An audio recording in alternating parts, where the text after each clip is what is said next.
couple of things we wanted to mention. I can't believe we've got this far and not talked about them. We talked about a little bit. Andre Ayew, as a Jordan Ayew. Why do I keep saying Andre Ayew? Yeah. So Jordan Ayew again. I remember you were going when we were first linked with him. I was thinking, why are we buying this kind of player? And then after the first game I saw of him, I was like, I get it. I get it now. So Yes, yeah. what were Because your like my thoughts, I saw like the comments from the Leicester fans on social media, and like they were all totally against it. But I mean, I can see why, because you look at his career stats: 23, 24, 4 goals; 22, 23, 4 goals; 21, 22, 3 goals; 2021, 1 goal. He did have a good season in 1920 with 9 goals, where he actually played in his position up front. Now, this is the interesting thing with Ayew, is he would say he's a forward. We played him predominantly on the right hand side. He played out of position for us for a number of years. Interestingly enough, I think his best position is off the left, cutting in on his right, which he played for us in Roy Hodgson's little resurgence period at the end of that season when he came in for Vieira.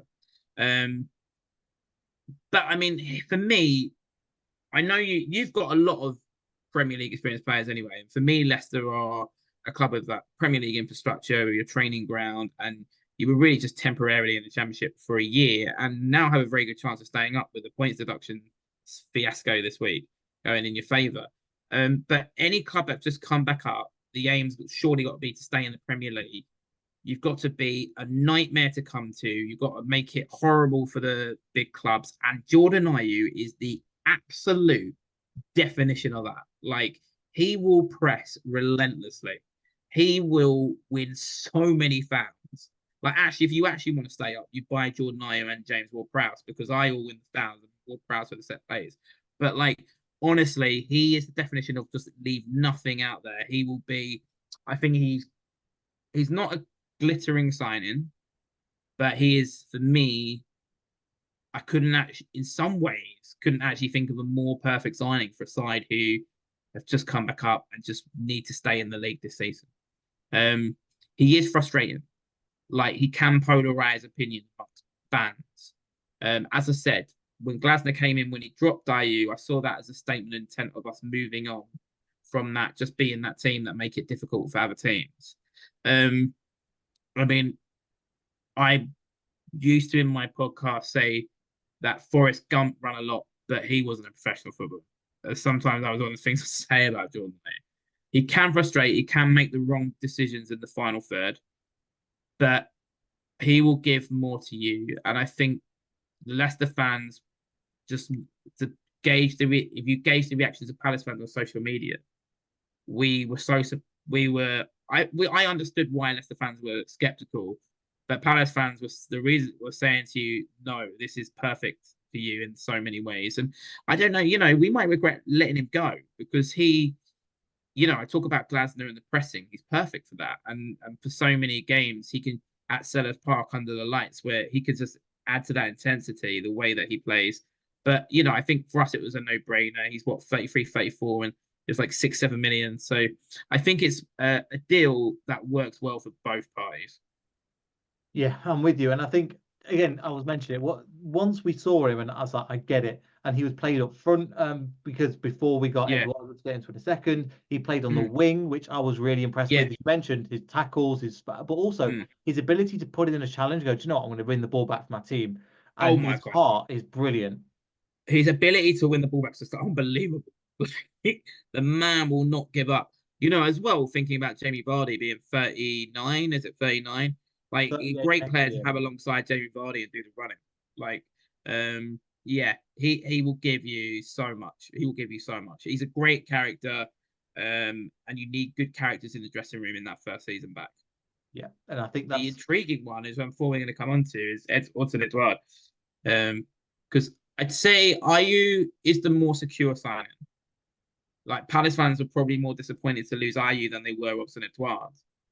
At the same time, I think Palace fans are intrigued about Eduaord and actually fear it could come back to haunt us, because like there's just something there, I think, with him that maybe we didn't ignite. mm. The obviously the Scottish League, different levels. but he came, with his goal record at Celtic was great. I've got it up here. I'll get it up here in a minute. But I think the thing with Eduard is he needs to be like really loved in the main man, which he was at Celtic. He had like this amazing charm, and we didn't take on that charm for some various reasons. But like we never actually really charged from at all. I remember like Sheffield United away, first day of the season last season, he scored. Ayew got the assist. The fans sang Jordan Ayew's name. I feel like he's a player who just thrives off being the main man. And like, so he had a dream debut for us against Tottenham, came and scored 2 goals. Everyone was like cheering him on because he was making his home debut. He thrived off it. And then there were times as well, he never quite got the momentum with us. Like you'd think he'd get some goals and you think, well, he's got to stay in the team now, or he'd get injured, or he'd get out the team maybe a little bit unfairly. It just never quite worked for him. There are things about him that might frustrate you, like his touch, his ability to hold up the ball isn't great. At Celtic, I think he played off a striker. But he is one of those players who you think he could go on a great goal scoring one and really haunt us. But we actually gave him a new contract, so he's on loan. So, but I think Palace fans were, to be honest, saw it as were pleased, myself included, that we got Ayew's wages off the books, and that probably helped us bring in Ketia in. Yeah. But I think, again, there's a player with a lot of Premier League games, and when you come up, I know that Leicester have a lot of Premier League experience and a lot of Premier League background, but when you come up, there's that step up, and I think other teams who've come up, like Ipswich, have been very naive. Like their fans have been very naive about the step up, and you've got 2 players there in Ayew and Eduard with a lot of Premier League experience who, when they go to these grounds, are not going to be phased. It's not new to them. I think they're 2 maybe not spectacular signings, but very solid. But Eduard, out of the both of them, Ayew is the embodiment of what you need, but Eduard could be the one that really ignites for you, and it kind of worries me a little bit. But he's only on loan, so. Yeah, so again, as you mentioned, it's kind of, it works both ways, and worst comes to worst. Again, we kind of train him up, we give him some game time, and we give him back to you. Yeah. You mentioned him as second striker, that, and then being the main man. And what stuck out to me is that in this club, in this football team, it's always going to be Jamie Vardy that's going to be the main man. Yeah. That's the thing. So you mentioned that, I was like, oh, that's really good. He'll get the game. I think he'll get the 60 minutes or so. Ayew will probably play out on the left wing or the Mavididi competition, but he can play striker if he needs to. And then you've got Eduard. Where does his role fit in? So if he isn't good at linking up, Jamie Vardy is good at that. So potentially there is an option, because Steve Cooper is a bit malleable. Do you think he could play in a top 2 with Jamie Vardy? I think he could. Yeah, I think he could play off Jamie Vardy. I think he could. I think playing off a striker is probably what he prefers. He did also in the first season when he joined under Vieira play on the left. But there he played quite well on the left actually. But then when we played him there in subsequent seasons, he didn't play well there. But he could be someone used off the left and right. But I think his best position at Celtic was off a striker. I think him off Jamie Vardy I think that'd be interesting. Yeah. He's not good, and where he really frustrates. And like the guy who sits next to me, he hates Eduard. Like he'd just be like hammering him. And I like this. I love the guy who sits next to me because I think he's a very knowledgeable person about football. We have good chats in the game. He can't stand Eduard. I still think there's a player there somewhere, but the thing that he's not good at is being the one up top to hold the ball up. He's not good at holding the ball up, and his touch sometimes in the box, because he's over like 5-10 meters, very quick, but his touch can let him down as well. It can be frustrating, but I don't know what it is. There's still something there for me that thinks he could be someone who scores a lot of goals in the Premier League. So I think that's the intriguing one for me out of the 2.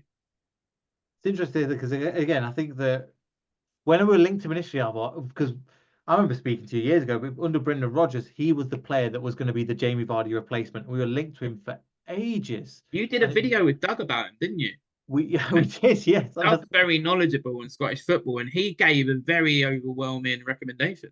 Like, I mean, I've got it here. I think on Eduaord, was he got 87 goals in 179 games for Celtic, compared to 21 in 103 for Palace. Yeah, it's night and day in comparison. And I think it's unfair, as you mentioned, just to say, well, it's a step up between Scottish Premier League and the Premier League as well. So I think I think again, I'm hoping for a good player there. And I think if you look at the signings that we've made, all of them have kind of been at that not really unbelievable players, but oh yeah, I remember him. Oliver Skip's another one. Premier League experience, will battle Decourt over Reed. Again, kind of a good enough Yeah, signing to get us and stay in the Premier League that is going to be okay being a squad player that can play in multiple positions. So I think that's what you're going to come up against in the game, because in that position we're not going to be able to out technical you, but we're going to try and outfight you in terms of heart and yeah, character. And it's something yeah. that not I've not really seen that in a team for quite some time since Nigel Pearson.